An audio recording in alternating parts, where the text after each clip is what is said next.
ওই মার্কেটটার মানছে দেখি গল্লা লইয়া বারণ আমি কিছুই বুঝি নাই তখন আইয়া দেখি আমার ড্রাইভার এগুলো রক্ত বারণ তখন আমার সেক্রেটারি দেখি তখন ড্রাইভার হল দেখি সিটির গেইটের সামনে এরারে আমিও সরাইয়া দিছি সরাইয়া দেওয়ার লগি আমি চিন্তা করলাম আমার গাড়িরে সেভ করি গাড়ি সেভ করতে যখন তেরা করছি এই তেরা করার লোকেও গাড়ি যানজট লাগছে আর আমি গাড়িটা ওখানে আনতাম পারলাম না এর মাঝে ইটা ইটি পড়ছে ওই ওই যে সিটি মার্কেটের মানছে ইটা ইটি আরম্ভ করছে তখন আমার যান বাজাই থেকে গাড়ি তুইছি এখন দেখেন আমার গাড়ির সামনে আমার 2 লাইটের গাড়ি আমি মালিকে আমার কাছে মালিকরে কী জবাব দিব আমার এই 2 লাইটের গাড়িরে তারা বাংচুর জেলাভাবে আস্তা গাড়িরে বাংচুর করছে আমরা স্ট্যান্ড অরঙ্গকে এই দেখেন আপনার সামনে উতাইলে আছে গাড়ি কতটা ভাঙছে আরও কিছু গাড়ি নিটা খাইয়া উড়িয়া গেছে অন্তকে আমার কাছে লাগে 40 থেকে 50 টাকা কি নিয়ে আপনাদের সংঘর্ষটা তৈরি হয়েছিল সেটা তৈরি হয়েছে এই যে জায়গার উপরে আমরা কিন্তু টুকুবাজার টিপ মারি এই যে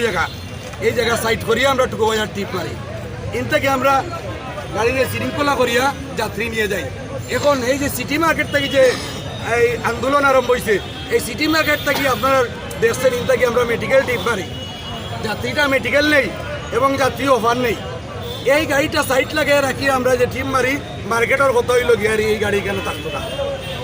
আর আমরা কত হইলো আমরা পুনরানো থাকবো আমরা তো সরকারের কোনো জায়গাতেই নাই বিধায় আমরা লাইনও ক্লিয়ার রাখি এবং আমরা শৃঙ্খলায়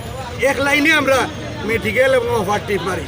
এই তারা কইছে গাড়ি হরাইতাম এই ড্রাইভারটা গাড়ি হরাইছে না করিয়া এনে তর্ক লাগিয়া মাইর বাচ্চা এখন আপনাদের পরবর্তী পদক্ষেপ কি নিতে চাচ্ছেন আমরা পদক্ষেপ হইল এই যে সিটি মার্কেটের এই লোকজনে সরকারের গাড়িটা সরকার ট্যাক্স দেয় সরকারের রোড এই রোডের উপরে গাড়ি যারা হামলা করছে আমরা সরকারের কাছে বিচার চাই এরা আসলে দেশের শান্তি শৃঙ্খলা মানুষটাই এরা একটা সন্ত্রাস এই সন্ত্রাসে বর্তমান দেশে আইন আছে এবং আর্মি আছে সমন্বয় ছাত্র আন্দোলনের নেতাগুলো আছে আমরা নিরীহ মানুষের উপরে এই আন্দোলন হয়েছে আমরা এটার বিচার চাই কারা আপনাদের উপরে আক্রমণটা করেছিল সিটি মার্কেটের মানুষ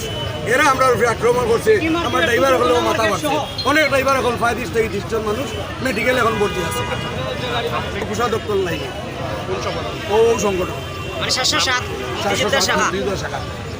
এটা উপশাখা দর্শক বক্তব্য শুনলাম এখন আমরা ওর গাড়িগুলো দেখানোর চেষ্টা করছি সিএনজিগুলো এলোপাতারিভাবে রাস্তা ফেলা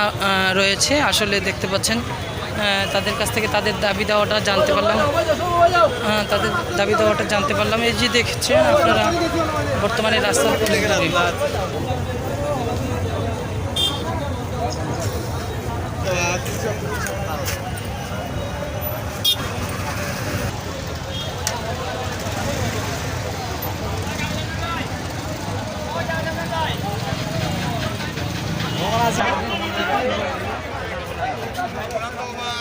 অনেক সাধারণ ড্রাইভার